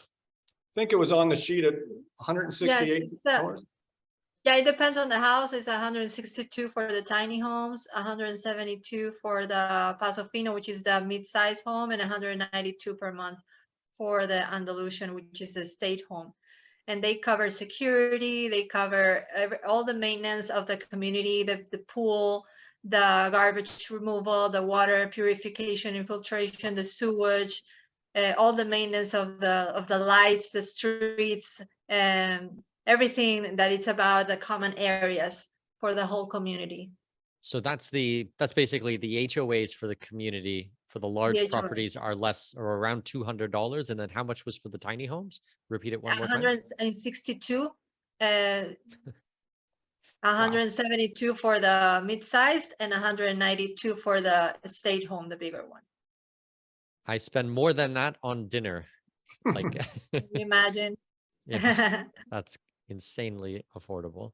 Yeah, on that San Diego, I guess I'm out of touch now with what it's like living in North America, because I looked at that San Diego and I had a double take, because I was like, what, $1,100 a month just for the HOA fees? That's Incredible. great. Yeah, I know. It's like you're paying Crazy. rent. Yeah. Okay, how long does the residency last? Any restrictions for length of stay? No restrictions for length of stay. You got to renew it every 5 years. Mhm. So keep your teak growing strong and straight, and you won't have any problems. And actually, I don't know if we mentioned this, but after, well, they say 2 years. I don't know if I've never seen anybody get that, but after 5 years, you can apply for citizenship as well. If you wanted to have a Nicaraguan passport in addition to your local residency, that's an option as well. Mhm. Shelley says, thank you, Mikhail, Pat, and Andrea. This is actually hitting my heart. I am very excited to be visiting soon to figure out where I will land long term. She asks, is there good snorkeling on the Pacific side? From my side, usually snorkeling, scuba diving is on the Caribbean side, and then the big wave sports, the surfing, the boogie boarding, the kite surfing, things like that is more on the Pacific side. But have you guys seen any good snorkeling on the Pacific side near this? I mean, depends what you call good snorkeling, right? It's not the Pacific doesn't have that, bright blue water and white sand. It's a little bit more rust or rough, but right at Playa Pacifica, just 100 yards down the beach, there's a volcanic reef that kind of goes out like a horseshoe, and a lot of people do snorkel around that. You got to be a little careful, stay on the inside, because on the outside of it, the waves are big, and the reef is called the meat grinder by the surfers, and there's a reason for that, right? So you don't want to get caught on top of Lovely it. name. But anyway, yeah, I mean, and then like I've seen people snorkeling in Laguna del Pollo, which is a volcanic lagoon, about an hour away from Playa Pacifica as well. And that's kind of a cool thing. It's like 600 feet deep, volcanic lagoon, very crystal clear water, very, very cool spot. So there's different options, but obviously, yeah, on the Caribbean side, there's the reef, and you have the amazingly colorful fish and everything there. But Corn Islands is part of Nicaragua. We go there quite often too when we're in Nicaragua, and there's a reef there, and I think it's like a 40-minute flight from Managua to the Corn Islands, and then so people do that every couple months sometimes to just get a taste of the Caribbean as well. Fantastic. Okay, next question. What is the size of the solar system and battery backup? And I will add one other question just to pile on this one. To be clear, the solar system is included in these homes or is not included in this price? It's extra or it's included? It's included. We create a base system, and I've been doing solar systems for 3 decades, like since the 90s. It's improved so much over, especially the last few years with LiFePO lithium batteries. Batteries were almost always the weak point in the systems. We create basic, fairly basic systems. I'd have to go check on the specs on what we designed for these homes. Obviously, they're a little different for each home and based on the size and what it's got to power. But they're all expandable. So if you want to add another lithium battery, you want to add some more panels, that's, you can do that. We usually create systems where the inverter is big enough to run, whatever air, the biggest draw in these homes is air conditioning, and that's throughout, the tropics, right? Refrigerators are very efficient. Even air conditioners are getting way more efficient than they used to be, but you're never heating, right? Heating is kind of like that, baseboards is like a dead short. So that's an extremely power absorbing system. Well, we don't have to do any of that. We only have to worry about the compressor and an air conditioner and getting that going.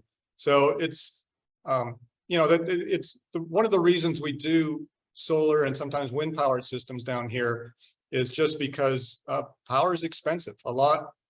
Nicaragua is actually the leading country in Central America, where I think 70% of their power in the country now, it might be higher than that now, that was a couple of years ago, is either wind powered or solar powered or actually volcanic turbine powered, which is kind of unique. The heat from the volcanoes they drill into, and they run turbines from the steam. And it's very, very interesting, but generates a lot of power. But, but power is still fairly expensive in these countries down here relative to at least what I was used to in Canada, where you have a lot, I was on the coast where you have a lot of hydroelectric power that's cheap. So these solar systems will save you a lot of money, and you can expand them to the point where if you just want to be completely off grid, we've designed a lot of off-grid homes all throughout these countries. So the beauty of being, this close to the equator is it generates a lot of power. I had to have something like 30 panels in Canada to generate the same amount of power that we're generating here in Panama, and Nicaragua is the same with 6 panels. So, it's far more economical to create the systems, and expand the systems. And the bang for the buck is they pay for themselves in like 3 or 4 years, where up, I know in the US and Canada, we were looking at 20-year payback periods. Sure. Here, because the power is more expensive, so saving it saves you more money. And because the systems are so much more efficient, because you don't have to have so many panels, payback, like most of the systems that we design right now, payback period is about 4 years. And then it's just gravy after that, right? And you're creating power for free. Well, the nice thing about the solar, and I agree with you that saving money is fantastic. I'm all for that. But I just like the fact that you're more self-reliant, that you can take care of yourself, that if the power goes down in the city, doesn't affect you. You can still keep living your life. You won't even know probably that it's gone down. As long as you're responsible, I think, with these types of power systems, like, don't have an electric stove, like don't have, huge things that are, taking huge amounts of energy. I believe that the way that the homes are designed is that the solar should power the whole home. Yeah. Wait, and they do. And especially if you're smart about it, like you said, have propane stoves, have propane clothes dryers, right? Now you've cut out the 2 biggest abusers of power in the home. And it was funny, like last week or 2 weeks ago, when we had your birthday party and we were up at Veritas, another one of our communities that we're developing, and 50 people eating out there at the home on the deck. And, we're cooking up a storm and everything's going on. And I just mentioned, this home isn't even connected to the grid. It's 100% off grid. And I think it surprised a lot of people that it's like, oh, you got flat screen TVs and freezers and things like that. And it's like, the music I didn't say give up luxury. So. I just said I don't like to pay power bills. Yeah, for sure. Nathan says, please send me more information. I am very interested. Amazing. Nathan, there is an email address at the bottom there, expat@ecovillages.life. It's not .com, it's .life. Send a message, and I'm sure Andrea in the morning will be happy to answer any questions and send you some more information. For sure. Okay, we got some questions here about paying for the homes. So what is the buy option like? Is it cash only, or are there mortgages, any financing, how does this work? Well, the standard plan is we take 50% down, and then there's basically 4 payments: 50% down, 20% when your foundation is done, 20% when the home is up, and 10% when we turn the keys over to you. That's what we typically do.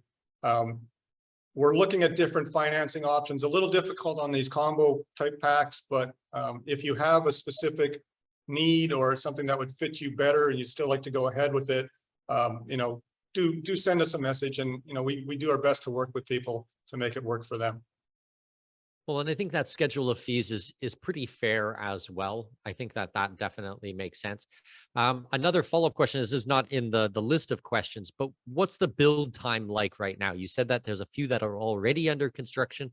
So maybe for some people who are really keen on getting this and getting that plan B set up, what's the timeline for those? And then some of the other ones that are that have not even broken ground on that plot yet. Well, talk to me about timeline a bit. Yeah, I mean, we typically like to say, of course, the size of the home makes a little bit of a difference, but not too much. And still, what we're creating what is the equivalent of ICF homes now, the insulated concrete block forms, or not block, insulated concrete forms. It allows us to basically create all these are concrete and steel homes, right? They're going to be around 1,000 years from now. They're not typical North American stick frame. You don't want to build out of wood in the tropics. There's termites and all the different things that could ruin it. So these are very long-lasting homes, built very high quality with really nice finishes.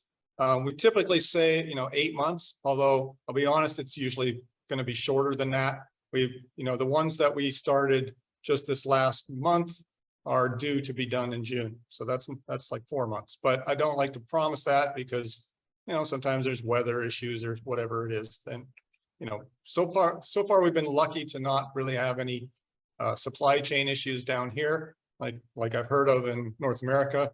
But, you know, we're kind of at the mercy if that happens. Obviously, the sooner we start, the sooner you'll get your home. So the sooner you commit to it, the better off you are, because we have all the supplies that we need right now. So Fantastic. So we just talked about the payment plans for the houses and the schedule of fees. I have another question. It's quite similar, but what about the combo? How would the combo pricing work if they were ready to move forwards with this? at this point, we're going to keep it the same way. I mean, you'll take that combo price, divide it in half. That's your first payment, 20%, 20%, 10% based on the home. We could look at, like, this is where it gets a little bit individualized, and we could look at which home you're buying and, you know, how many parcels, for instance, if it, you know, 1, 2, whatever. Some people bought more than that, right? So we can fine tune it a little bit. So it's best to probably just contact us on that, on a payment schedule. And like I said, we'll do our best to work with everyone. Fantastic. I have probably about 5 people who are asking why I live in Panama and not Nicaragua, same as you guys, why you live in Panama and not Nicaragua. I'll put in from my 2 cents and then you guys go as well. Panama is my plan A. This is where I live with my family full time. I have Nicaragua as a plan B. We're working on our residency. We have the agroforestry. We're going through all of these things.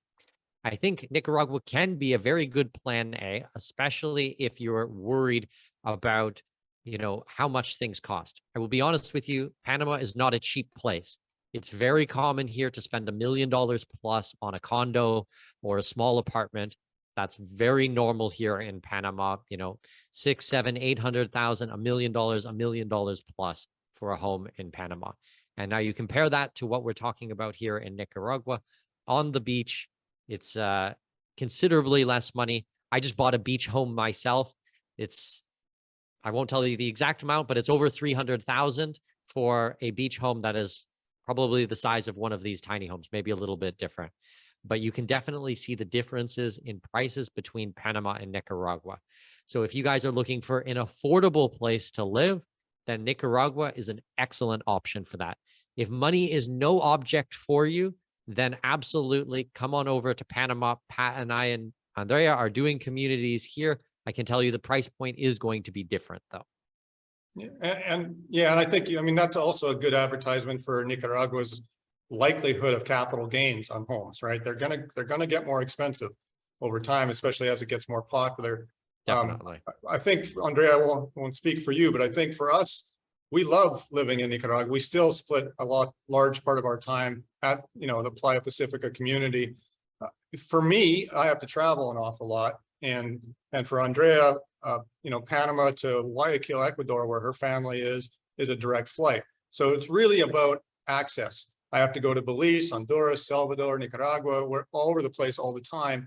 And unfortunately, Managua doesn't have as good connections as Panama does. And so that's one, you know, that's the main reason that we, you know, put our office and our current, you know, kind of main home here in Panama.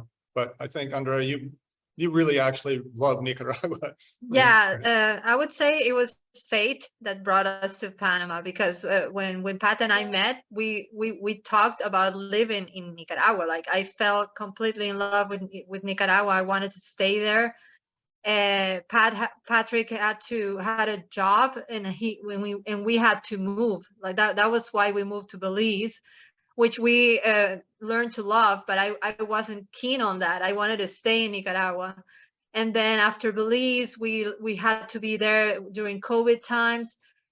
And then Pat started Eco Villages, and he said, let's go to Panama, which is easy to access. As he was saying, I have to travel a lot. We can go to Nicaragua anytime you want. Like, we go all the time because I want to go there. We have a home there. So we have our friends there. So every time we go to Nicaragua, for me, it's like, wow, yeah, let's go. I get super excited about it. And as Patrick says, it's easy also for me to come to Ecuador, visit my family. it's very convenient. And we also like Panama. It's totally different, but those are two countries that I would say I really love. Yeah, Yeah, Nicaragua absolutely. is far more, I don't know what's the word, like rural, right? I mean, if you're a real city person, like we're, Michaela, we're sitting in the heart of Panama City right now. I can step out and there's a million restaurants and all sorts of things going on. If that's your vibe, then Nicaragua probably isn't for you, right? Because even Granada, which is the oldest city in the Americas, is very, very cool, but it's got lots of restaurants, but it's a different thing than like a city of skyscrapers, right? For sure. I mean, I went to Nicaragua the first time 20 years ago, probably almost, yeah, about 20 years ago, and loved it. Like the history there is insane, and walking around like these old colonial towns with cobblestone roads and things like this, like it's amazing. Like you're going into a literal like physical museum, but it's the whole town. Like Granada is unbelievable. And I love Nicaragua, but I also love modern life and everything that Panama has to offer. Like I think that Yeah. I'm very bullish on Panama. I like Panama a lot. And my Yeah. wife likes it a lot here too. Like you mentioned, like there's a lot of the shopping here. There's all the big brands. There's just a lot of infrastructure and these types of things in Panama. So both have their strong points. They're two very different countries. Okay, they're both in Central America, but they're very different. And they're also different price points, which is what I was trying to hammer home. Yeah. It's just a Yeah, reality. yeah, definitely the cost of living in Nicaragua is much lower than Panama, but we, like you said, we love Panama too. We're doing communities here in Panama. I mean, we like Belize. We couldn't stay living in Belize because we were on an island that, again, for access, I had to fly to the city from the island, and then I could hop to somewhere like Miami, and then I could go to where I needed to go, right? So, that became a little bit tiring. So. Okay, let's get back into the questions. What about gardens and food production? Is it allowed under the HOAs or not? Yes, absolutely. In fact, we didn't really focus on the community itself, but it has community orchards and gardens in Playa Pacifica itself. And then of course you have all the right to do whatever you want with gardens and fruit trees and vegetables, whatever you want on your property. The community is a little, it's not a fully, like we're at Eco Villages, we're really into freedom, self-sustaining communities. Playa Pacifica isn't really large enough to be completely self-sustaining, but you're certainly welcome, to take advantage of the fruit trees and community gardens and orchards within Playa Pacifica, and then the greater Grand Pacific all around it. There are a lot of forests and trees and orchards and things as well. So, there's endless number of mangoes and papayas and bananas and things growing, and you never, I mean, if you really want to go out and find it, you can find it and probably never pay for it. Wonderful. Is the ocean swimmable, or is it all big waves only for surfing? It is swimmable. Yeah. The beach is called Asuchillo Beach, and there's areas that are more for surfing, but in general, the area that is the mid grinders area is not swimmable. That's for the professional surfers. But if you go to the right, that's a beach that you can be with your family, and it's great if you want to learn to surf for people that are not professional, and you can learn, and they have smaller waves, and also you have an area that is completely swimmable. Like I love to swim there and spend time in the ocean, and then you can see in the back the waves for the surfers. So it's great too for the family. Yeah. Amazing. Okay, this is a long one. I'm not going to read the whole thing, but basically the question that Sebastian is asking is about the exit from the property. I think that, anytime you're looking at getting into an investment, you need to know what the exit plan is. So basically the question is asking, is there real estate? Is there a secondary market? Is it going to be easy to sell this home? Do you guys ever help anybody sell these types of things? Any comments for people who are looking, they buy a property and down the road one day they need to sell it, what that might be like? Yeah, I mean, we can never guarantee what the market's going to do, right, in terms of going up or down or whatever, but there certainly is a secondary market. There's been a lot of homes. I would say, 150 homes in the last year or two sold within the Grand Pacifica community. People that, well, I myself, I bought 8 condominiums. We kept one for ourselves, but I bought 8.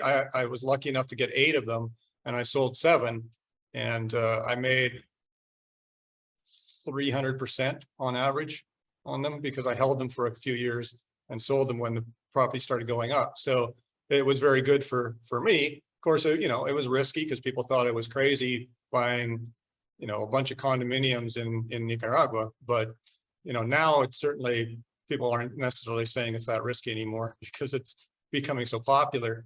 But yeah, we certainly, we become, friends with the people in the communities. And if somebody buys a home and says, you know what, maybe this isn't for me, or maybe I just want to get the capital gain out of it that I bought it for. We'll certainly help somebody with a resale on their home.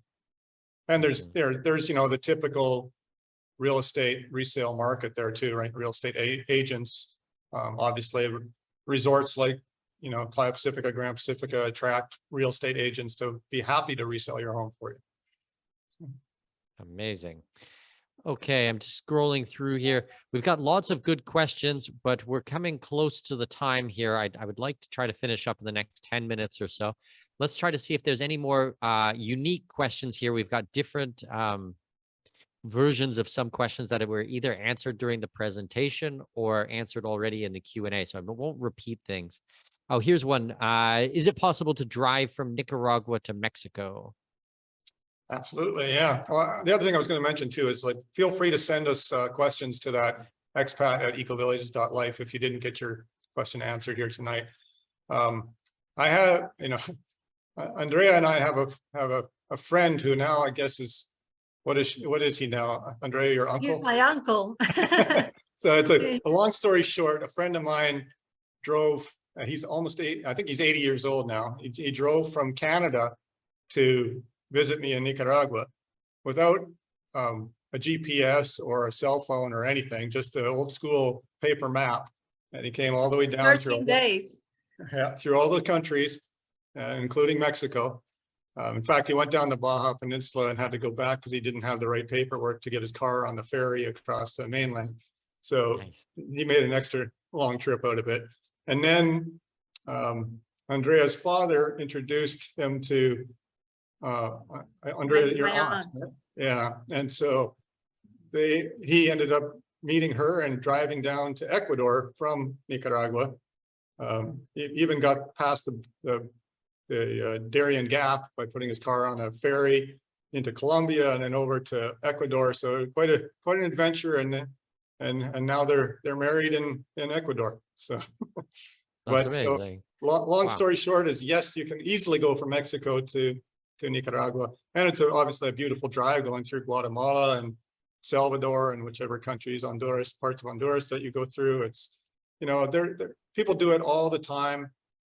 People hear those names. I did it. Yeah. And then people think, oh, that's not safe. It's it's very safe. I mean, you got to have common sense, right? You don't, drive through bad parts of cities or something at 3 a.m. But, if you have any kind of common sense, so many people do it. People do it with, with trailers, Winnebagos, all sorts of things, right? So well, I did it via kind of half between hitchhiking and chicken bus, from basically Mexico all the way down to Panama. I did all 7 countries in Central and South America, and then took a yacht and went into Colombia and did the same thing. And this was back in 2003, 2004, around that period, and took 18 months and hitchhiked and backpacked all through Central and South America. And I never had any problems whatsoever. So it's easy to cross the borders. At least it was 20 years ago, and I had no problems, and it was very safe. I even traveled in El Salvador 20 years ago, didn't have any problems. But once again, it's just about being smart with these things, keeping your head about you. Don't do silly things. Don't go out and get drunk and wander around at 2 o'clock in the morning. But yeah, driving in these countries is fine. That probably applies to North America as well. Definitely. But even, yeah, Okay, how we doing here?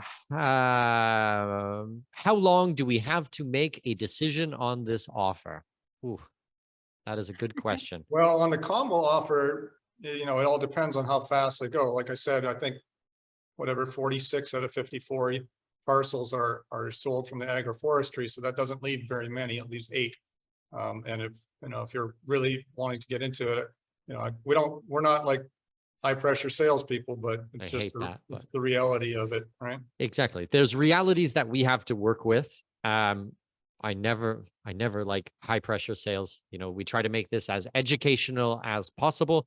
Of course, we would love it if you guys invest and you're our neighbors down there. We're fully in support of that, but you need to understand what you're getting into.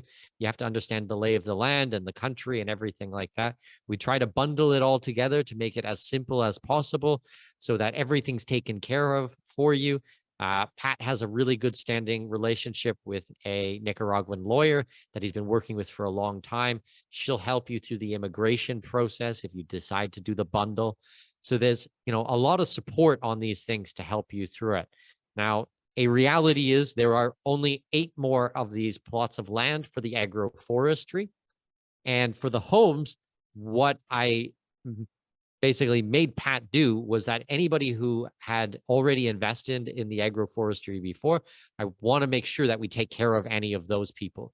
So for the people who already did the agroforestry, if they want to upgrade and get a home now as well, because you're not going to be able to live with the trees. It's a great investment. It gets you your residency, but you still need a roof over your head. So we're going to honor the deal we're making today and grandfather anybody in. So that's going to really affect the build time for these houses. Like Pat was saying, there's some that are already being built right now. Those will go very, very fast. And if you really delay on these things, your build time could be very far in the future. So it's important to know and understand what you're doing and make a sound decision. But at the same time, you have to make a decision. You can't wait weeks and months or something like that to think about this thing, because to be honest with you, it will be over by that point. The opportunity will be gone. So and the other thing is I don't think we can really hold these prices past at latest the end of April, to be honest. I mean, we'd want somebody to commit by in the next month or so, because I would say in the next few weeks or so, and kind of a month at the outside. Yeah, exactly. And that's largely because of the price of materials, or everything's getting more and more expensive. We just can't we can't decide on a price today and then 6 months from now honor that, because the home, I mean, the good news they'll is all be gone by then. I can well, and the good news is for people that invest now, right, is you get a kind of built-in capital gain every time the prices go up. If prices go up by 25,000, well, you got it for $25,000 less than the next guy does. So that becomes the market that those homes are selling at now, and that's a gain for you. So obviously, in any real estate or any kind of investment, to get in early. So. Fantastic. Okay, I have a question here about the banking. Is it easy to get a bank account? Are there many different banks in Nicaragua? Just on a personal lifestyle side of things, how's the banking? The banking is good. It's solid. I mean, they have their own currencies, but you can have an account. My accounts are in US dollars. They have a Cordoba currency as well. So you can have either currency or both currencies in a bank account. Let's just face it, Central America in general, it takes a lot longer to open a bank account typically than it does. You walk into a bank in the US or Canada and you'll have a bank account that day. That's not typical at all down here, although it's getting better. Gotta admit, but it can take weeks, sometimes even a couple months to get a bank account. That's not unusual. I find with a lot of these countries, if you have your residency already, then the bank account is very easy to get. Yeah. If you don't have your residency, then you need to work with a lawyer like Pat's lawyer in Nicaragua. Then they use their existing relationship to help get you a bank account. And then once you have that, you've gone through everything and you get your residency, then you can get bank accounts at different institutions. Yeah, it's very, very true. I had a question. I can't find it anymore, but basically it was asking about the ability to get ivermectin, other types of things during the COVID time, were you able to get ivermectin over the counter? Maybe Andrea? Well, first of all, you could get anything you want. We talked about this on Yeah. Sunday, Yeah. Miguel, but Yeah. Okay. The thing is that if at that time, maybe many people, because it became really popular for a while, like everybody was buying ivermectin. So it was mostly if they were on the pharmacies available at that time. But right now they are. You can buy it, no problem. Sure. we'll Yeah. stock up on it now Stockpile. for the next one. Stockpile. Yeah. And it's super affordable down here as well. Yeah, Like ridiculous. they use Okay. it for parasites. So. Here's a good question. Will you guys accept cryptocurrency for payment of homes? Yes. Simple answer. Fantastic. There you go. The answer is yes. Gotta love that. I mean, for the most part, it depends a little bit on the crypto. You know, we work a lot in Bitcoin ourselves, but you know, as long as we can, you know, as long Easily as recognizable cryptos, not some ridiculous airdrop project that you got for free. That's super scammy. yeah, If it's a exactly. solid crypto, I would say the answer is yes. We If can we kind of can exchange leave it your for, own judgment on that yeah, one. yeah.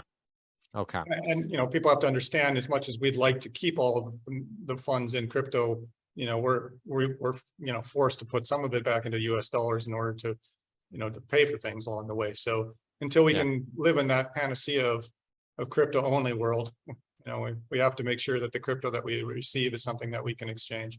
Yeah. And Pat and I are both big crypto fans. Pat actually has his own NFT marketplace, which is based on the Bitcoin Liquid network. So you're dealing Yeah, with people who really are big fans of crypto. In fact, the first piece of real estate in Central America or Latin America as a whole to sell as an NFT happened right there beside Playa Pacifica in Grand Pacifica by our marketplace. There you go. That's amazing. Okay. We have questions here about taxation. You know, does taxation kick in after 183 days of residency like in other countries? Pat, do you know the bright line test for Nicaragua? Pretty much all countries are 183 days. I don't know if there's anything that's special about Nica that makes it not follow this rule. Well, I assume we're talking an American asking this type. Well, it wouldn't really matter where they're from, but just, okay, if you were to become a tax resident of Nicaragua, it would happen, I believe, at 183 days. I think Right. almost every country. It's a substantial presence because it's more than half the year. Right. As Exactly. for, I don't want to get into the US and tax US and all these types of things. I've done whole podcast episodes and wrote 1,000-page, not 1,000-page, hundreds of pages about it in books and special reports and things. But yeah, and I think the key thing on the tax side to remember is that it's just most of the countries down here, like Nicaragua, are jurisdictional taxes. So if you're a digital nomad type of person, or you're working online and you're selling product or your services to people outside the country, then that's not taxed. You know, there's no income tax on that. So exactly. and if you Most open people, a little, sorry, go ahead. Pat. No, it's okay. If you open a little corner store and you're selling milk and eggs to Nicaraguans, well, then you're subject to a regular business tax inside of Nicaragua. Yeah, and I think that a lot of the tax things, you know, I help a lot of my private clients work through these types of things. So you can always reach out to me if you want to become a private client. There's a ton of benefits that come with that. I really take extraordinary care of my private clients, and we work through all of this. And when we do it correctly, there's no more filing requirements. There's no more taxation. If you're Canadian, and even if you're a US citizen, there's a lot of tools in the toolbox that we can use to really lower your tax situation. And from the Nicaragua side, it's fantastic. It's all deemed foreign sourced income if the money is coming from outside of Nicaragua. And yeah, definite ways to never have to pay taxes in Nicaragua. So there's a couple of caveats to that, but we would work through it together if you became a private client. And that was one of the biggest reasons that I moved to Nicaragua in the first place. I was lucky enough to sell a software company. I felt like I paid enough Canadian taxes for a couple small towns. And No doubt. it was time to minimize that. So. Okay. We got 4 minutes left. All right. What do you mean by a private client? Okay. very quickly, my main business is I work with private clients. So I help mostly Americans and Canadians, but also Europeans. I have some New Zealanders, some Australian clients as well. But I help get them out of their country. So we deal with the exit taxes of their home country. We work to set up a place where they're going to live. In this presentation, we're talking about Nicaragua, but we would also talk about other countries. I work in about 40 different countries. Then we work through all of the immigration. We work through the tax consequences of being in that country and the obligations. We deal with restructuring of businesses. So we do the LLCs, IBCs, SAs, any of these structures. We deal with the structures for the asset protection, like trusts or foundations. We work in the precious metals. So basically moving your business and your wealth out of your home country and moving it to somewhere with strong laws in your favor and less tax. And it's a complete package. I do 12 months of consulting. I only deal with a couple of people at a time. But if you go to expatmoney.com and up in the top right-hand corner is a big orange button. Big orange button says work with us. There is a long letter there. Do not do it on your phone, please, for the love of God. You have to sit down at a laptop. It's going to take you 20 minutes to read through the letter. So pour a cup of coffee, go through everything. It explains the whole package, what I do. At the bottom is an application form. You can fill out the application. I will read it myself. I'm the only one who reads it. So please go into detail. If I think it is going to be a good fit and I think that we might get along, then I will offer you a call and we will jump on a call and we will see whether this is a good relationship or not. And I'm very candid with people and I only want to work with people that, first of all, I can help. And second of all, I really want to help. And that's how it works. And my fees are not cheap by any means, but the results are amazing. And it's a complete package with everything. Like what we're talking about today is a fantastic piece. This is your house and your residency in Nicaragua and your immigration. But this doesn't deal with your exit from Canada. This doesn't deal with your exit from the United States or from the UK or New Zealand or anything like that. So there's a whole other piece of the puzzle that needs to go into these things. So that's what it means to be a private client. And that is a absolute pitch to you guys. But yes, that's how I work. Well, I thought I'd give you a little bit bigger screen here for the last half of your pitch. There we go. Well, I got a pitch. I mean, it's BT says, oh, I get it. Wow, what a great package. I think so. You know, the result is fantastic. And it's cool because, well, there's a lot of private clients on the call today, and a lot of private clients have gone on and done business with us and have met Pat and met Andrea. And so we all spend a lot of time together. They coming in and out of Panama, or I see them in other countries. So it's really the next level on a relationship. You know, my general subscriber list is about 40,000 people who read my stuff on a daily basis, but I only work with a few private clients at a time. So this is, it's just a different type of number, you know, it's just a different type of situation. Well, I can vouch for it too, Mikhail. I mean, I wish I had met somebody like you 20 years ago when I was going through this and had to learn all the, you know, the school of hard knocks and pay the tuition myself, and took a long time. I mean, it sunk in, I guess, but if I could work with somebody that, you know, I just gave some, you know, money and they gave me all that advice, that would have been so well worth it at any price. Yeah, it's one of those things that there is no university degree for this. You can't go do your master's in it. Like I have multi-million-dollar lawyers who hire me to work with me. So you can't go to university. You can't do these types of things on your own. So there are benefits, but it's not for everybody. It's not even the topic of today's presentation. But I do appreciate, Pat, you putting your endorsement, and I very much appreciate that, my friend. You're welcome. I just realized I look a bit like a tomato. I was going to go with a lobster, but I didn't want to interrupt you during I'm not actually burnt. I got a new camera, and you want to know the funniest thing though? When it happened, I swear to God, it happened right around the time when you were talking about your blood pressure medication. And I'm about to like get on Telegram and message your son going, I think your dad's about to have a heart attack halfway through this presentation. So I'm glad to hear that it's just the camera. I thought maybe my computer is making him look like that. So it's true. Yeah, no, I'm looking at, you're a little washed out, Andrea, black and white. Mikkel looked normal. I look like a lobster. I'm not sure what happened. Hilarious. I got some sun on the weekend, but not this much. Yeah, amazing. I'm going, well, okay, we got your wife on the phone here. She's a doctor. Maybe she'll know what to do. Yeah. Maybe I should message Spencer and go, you might want to check on your dad, or I don't know, like It's it's not getting looking redder and good. redder. And now, reflecting light too, like I'm shiny and red. Amazing. Fantastic way to end our presentation. I think on that note, we will call it. I hope that we got to as many questions as possible. We've been going for 2 hours straight. I think I will let everybody go and enjoy your night.